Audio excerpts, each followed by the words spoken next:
আমার স্বামী টিটু ঘর জামাই থাকত আমাদের বাড়িতে, কিন্তু সে ছিল অকর্মা, কোনো কাজ করতে পারত না। কিন্তু তাকে আমি অনেক পছন্দ করতাম, তাই বিয়ে করে ফেলি। আমার মেজ ভাবির সন্তান হতো না, তাই আমার মেজ ভাই সবসময় মনমরা হয়ে থাকত আর ভাবিকে বলতো তোকে ছেড়ে দিয়ে আরও একটা বিয়ে করব। কিন্তু হঠাৎ একদিন রাতে লক্ষ্য করলাম আমার স্বামী টিটু মেজ ভাবির ঘর থেকে বের হচ্ছে। তার কিছুদিন পর ভাবি মহতে যাচ্ছে। আমি তা শুনে আমার মাথা ঘুরে গেল। তাহলে কি আমার স্বামী ভাবিকে? তাহলে মূল ঘটনাটা খুলে বলি। মাঝরাতে পানি খেতে উঠে নিজের স্বামীকে মেজ ভাবির ঘর থেকে বের হতে দেখে চমকে উঠল দিবারা। মেজ ভাইয়া 4 দিন হলো ঢাকায়, এখন ভাবি একা ঘরে। আমার স্বামী এত রাতে মেজ ভাবির ঘরে কি করতে গিয়েছিল সেটা জানার জন্য আমার মাথায় ঘুরপাক খাচ্ছে। এই ঘরের দিকে স্বামীকে আসতে দেখেই দরজা ভিজিয়ে দিয়ে বিছানায় উঠে ঘুমানোর অভিনয় করল দিবারা। তার স্বামী দরজা ঠেলে সন্তর্পণে হেঁটে এসে বিছানায় তার পাশে শুয়ে পড়ল। দিবারা এই বাড়ির মেয়ে, তার স্বামী ঘর জামাই। দিবারা জানে কোনো রকম অপরাধ করলে তাকে সহ তার স্বামীকে এই বাড়ি থেকে বের করে দিবে ভাইয়েরা, তাই এই ব্যাপারে আর কোনো কথা বলে না দিবারা। পরের দিন সারাদিন মুখ কালো করে রাখলেও তার স্বামী টিটুকে এই বিষয়ে কিছুই জিজ্ঞেস করে না সে। তারপরের রাতে দিবারা আর কিছুতেই ঘুমাতে পারে না। তার বিশ্বাস তার মেজ ভাই যতদিন শহরে আছে প্রতি রাতেই বোধহয় তার স্বামী মেজ ভাবির ঘরে গেছে। কিন্তু ঘরে গিয়ে কি করল এটা তো আমি দেখি নাই, শুধু দেখতাম মেজ ভাবির ঘরে যেত। কেন যেত দিবারার মনে সন্দেহর সৃষ্টি হল। তার বিশ্বাসকে সত্যি প্রমাণিত করতেই যেন ধীরে ধীরে টিটু দিবারার পাশ থেকে গড়িয়ে মেঝেতে নামল। এরপর পা টিপে টিপে ঘরের দরজা খুলে বাইরে চলে গেল। রাত এখন কয়টা হবে? 1টা, 2টা। টিটু কোনো কাজ না জোগাড় করতে পারায় ভাইদের উপর নির্ভর করেই বেঁচে আছে তারা দুজন। দিবারা টিটুর এই অর্থ উপার্জনের অক্ষমতাটাই পুষিয়ে দেয়, সারাদিন গাধার মতো বাড়ির কাজ করে। সারাদিন কাজ করায় শরীর এতই ক্লান্ত হয় যে সারারাত মরার মতো ঘুমায় দিবারা। কয়বার টিটু তাপ্পড় দিয়েও দিবারার ঘুম ভাঙাতে পারেনি। তাই রাতে যে দিবারা জেগে থাকতে পারে এমন কোনো ভয় তার ছিল না বলা যায়। আর এই সুযোগে মেজ ভাবির ঘরে যেত। কিন্তু কেন যেত তা আমি কিছুই জানতাম না। পরদিন রাতে দিবারা ঘুমায়নি। সে রাতে জেগেছিল তার স্বামী কি করে তা জানতে। তখনই দেখল দিবারার স্বামী বিছানা থেকে ধীরে ধীরে উঠে গেল। ঘর থেকে বের হয়ে মেজ ভাবির ঘরে গেল। কিছুক্ষণ পর মেজ ভাবির ঘর থেকে চিৎকার শোনা যাচ্ছে। মনে হচ্ছে ভাবির এক অন্যরকম চিৎকার। আমি ভাবতে থাকলাম কি হতে যাচ্ছে এখানে। আমি কিছুটা আন্দাজ করতে পারলাম না আসলে ওই ঘরে কি হচ্ছে। টিটু চলে যেতেই বালিশে মুখ গুজে ফুপিয়ে কেঁদে উঠল দিবারা। সে তার স্বামীকে কত ভালোবাসে, সে কিনা করে সারাদিন তার জন্য, আর সে কিনা তার সাথে বিশ্বাসঘাতকতা করতে পারে। দিবারা ভাবল ওই ভাবির ঘরে কেন আমার স্বামী টিটু যায়, এটা আমার যে করে হোক জানতে হবে। পরের 2 রাত অনেক চেষ্টা করেও জেগে থাকতে পারল না দিবারা। সারাদিনের কাজের ধকলে এতই ক্লান্ত থাকত যে মাঝরাত পর্যন্ত বিছানায় শুয়ে জেগে থাকা তার পক্ষে অসম্ভব ছিল। তারপরে যখন মেজ ভাই চলে এলো তখন থেকে দিবারা কিছুটা নিশ্চিন্ত হল। তারও কয়েকদিন পর এক রাতে গভীর ঘুমে ঘুমিয়ে রয়েছে দিবারা। অনেক ধাক্কাধাক্কি করে তাকে উঠালো তার স্বামী টিটু। ঘুম জড়ানো ক্লান্ত কণ্ঠে দিবারা বলল, কি হয়েছে? এত রাইতে ডাকেন কেন? লাইটটা একটু জ্বালাও তো। সারাদিন কাম কইরা কুল পাই না। উনি আছেন তার চিন্তায়, এখন ঘুমান। এই বাড়ির সবচেয়ে অবস্থাপন্ন বলা যায় মেজু ভাই শহীদকে। তার স্ত্রীও অবস্থাসম্পন্ন ঘরের মেয়ে। শহীদ মিয়ার বড় চালের আড়তের ব্যবসা। গ্রামের দিকে হলেও শহীদের ঘরটা দেখার মতো। ইট সিমেন্টের দেয়াল আর টিনের দোচালা। তার ডান পাশে 2টো ইটের তৈরি ছাপড়া ঘরে থাকে ছোট ভাই বাদল আর বড় ভাই জলিল। তাদের 2টো ঘরের মুখোমুখি উঠান পেরিয়ে একটা টিন আর বাঁশের তৈরি ঘর। এখানেই দিবারা আর টিটুর সংসার। দিবারা খুব চিকন আর কালো হওয়াতে বাবা মায়ের মৃত্যুর পর 3 ভাই অনেক খুঁজেও কোনো পাত্র পায় না। শেষমেশ এক ভব ঘুরে ভাদাইমা গোছের এই টিটুকে ঘর জামাই হিসেবে আনে। ভেবেছিল টুকটাক কিছু কাজে তাকে লাগাবে, কিন্তু সে পুরোই অকর্মা। সেই দিনের প্রায় 1 মাস পর বাড়িতে বিরাট উৎসবের মতো আয়োজন হলো। দিবারার ছোট ভাইয়ের 2টা আর বড় ভাইয়ের 3টা সন্তান হলেও মেজো ভাই বিয়ের 4 বছর পরেও সন্তানের মুখ দেখতে পারেননি। মেজো ভাই আরেকটা বিয়ে করবেন কিনা এটা নিয়ে চিন্তা ভাবনা করছিলেন। যে স্ত্রী তাকে সন্তানের মুখ দেখাতে পারবে, মেজো বউকে তাহলে এই বাড়ি ছেড়ে চলে যেতে হতো। ঠিক এই সময়েই আনন্দ সংবাদটা পেল সবাই। মেজো বৌমা হতে চলেছে। মেজো ভাইয়া আর ভাবির আনন্দ দেখে কে। এই উপলক্ষেই এই উৎসব আয়োজন। দিবারা যখন আনন্দের সাথে টিটুকে এই খবরটা দিল তখন সে সামান্য একটু মুচকি হেসে বলল, ভালোই তো। শুনছিলাম কোনো ফকিরের কাছ থেকে পানি পড়া নিচ্ছে। ফকিরটা কামেল। সেও কি যাবে নাকি সেই ফকিরের কাছে? কোথায় থাকে সে? যেখানেই থাকুক, তুমি যাবে কি না সেটা বলো। দিবারা বলল, আমার দরকার নাই। আমি সবই বুঝি। তুমি ভাবিরে ফকিরের কাছ থেকে পানি পড়া এনে দাও, এটা তোমার বানানো কথা। এটা আমি বিশ্বাস করি না। দিবারা আরও বলল, আমি একদিন তোমার এই রহস্য খুঁজে বের করব। আর যেদিন তুমি ধরা পড়বে সেদিন বুঝতে পারবে তোমার কি অবস্থা হয়। টিটু তখন বলেছিল, তুমি আমারে বিশ্বাস করো না। দিবারা বলল, করি, কিন্তু তুমি তোমার প্রতি আমার বিশ্বাস দিন দিন উঠে যাচ্ছে।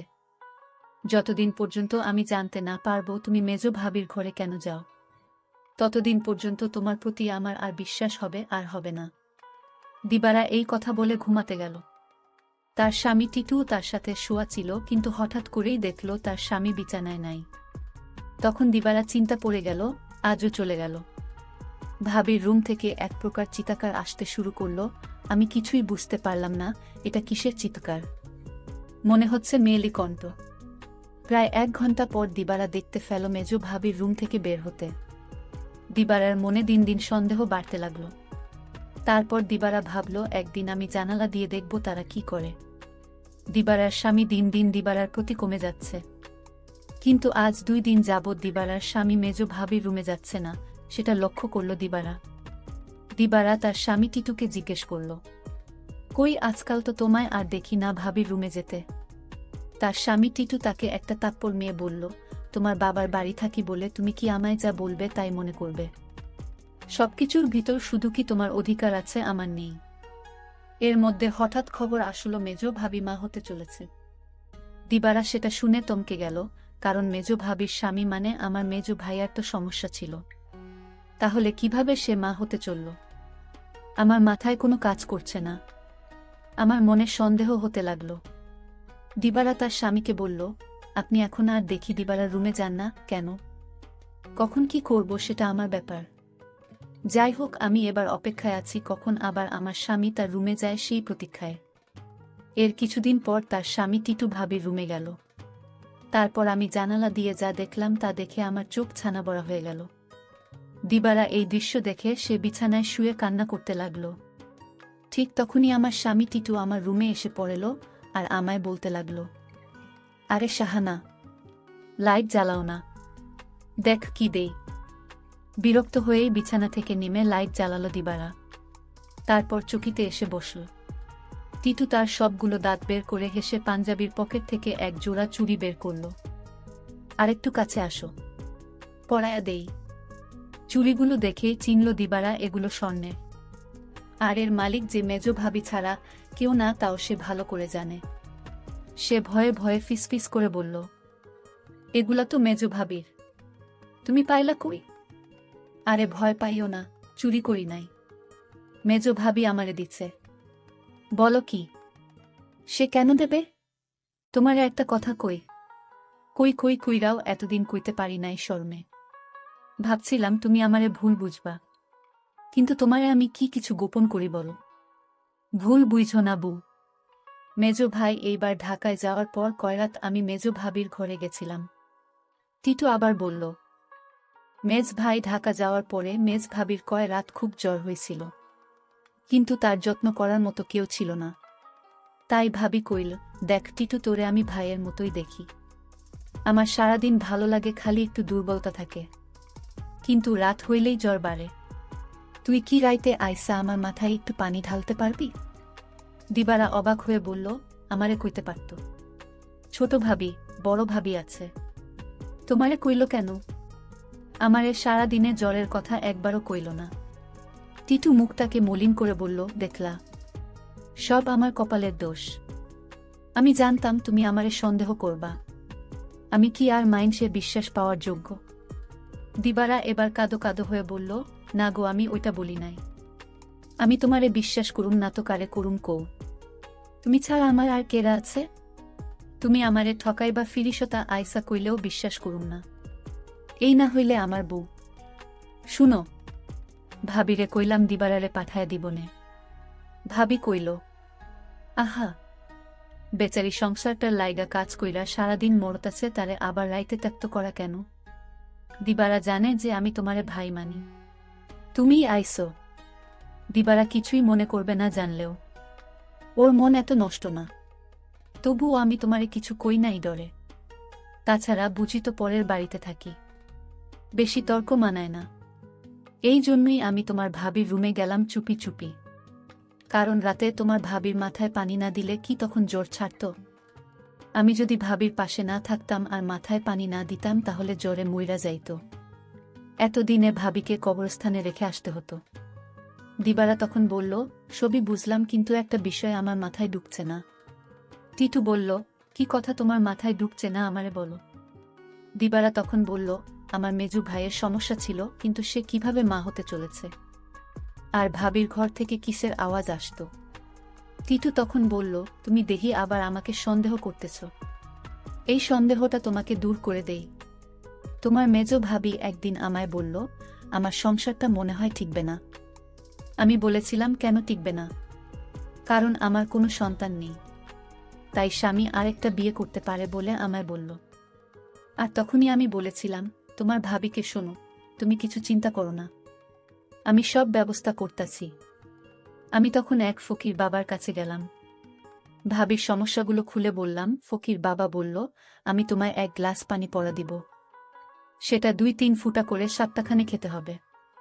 তাও নিজ হাতে খেলে হবে না, তার স্বামী তাকে কাওয়াই দিতে হবে। তখন তো বড় ভাই বাড়িতে ছিল না। আমি কোনো উপায় না পেয়ে এক গ্লাস পানি পড়া নিয়ে আসলাম। আর এই ফকির বাবার পানি পড়া খেয়ে আল্লাহর রহমতে সে সন্তান লাভ করেছে, বুঝলে এবার দিবারা। আর তোমার ভাবির ঘর থেকে যে শব্দ আসত সেটা ছিল এলইডির শব্দ। তুমি তো শুধু শুধু আমায় সন্দেহ করতে। দিবারার চোখ ভিজে উঠে। আহা, তার এই স্বামীকে আর ভাবিকেই নাকি সে ভুল বুঝেছে। কি বাজে চিন্তাই না করেছে সেই রাতে তার স্বামীকে ভাবির ঘর থেকে বের হতে দেখে। সে সিদ্ধান্ত নেয় তার সহজ সরল এই স্বামীকে আর কোনোদিন সন্দেহ করবে না সে। টিটু বলল, আমি সেবা যত্ন করাতেই তো ভাবি সুস্থ হইয়া গেল। তাই তো খুশি হইয়া দিল এই চুরি জোড়া, কইল দিবারারে দিও। তবে দিনের বেলা এটা পইর না সাহানা। বুঝি তো পরের ঘরে থাকি, 5 লোকে 5 কথা কইব।